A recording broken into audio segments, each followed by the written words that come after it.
I think the key is to be able to track down facts and track down evidence and be able to, flip every rock to see what the facts are. There better be some truth because the last thing we want is somebody on death row that we're not sure did the crime. And I guess what I'd say to you is a big part of it is being open-minded. I work with some amazing detectives at the Houston Police Department, especially homicide, but they were also great at talking to people and they would keep open minds about, let's just see. So you just have to you have to follow evidence where it leads. And that also means you got to be willing to change your mind when you find something that, you know, redirects what you thought was happening.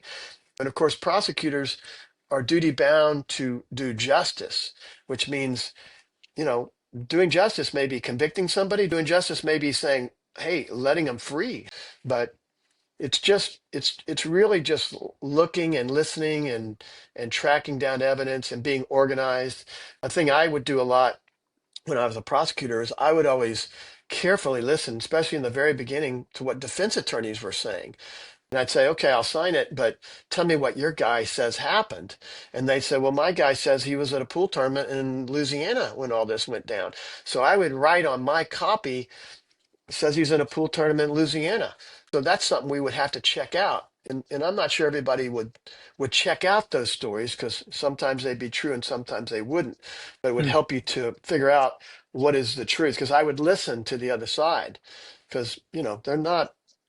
Somebody says, "Oh, you can't trust what they're saying." Well, to trust and verify.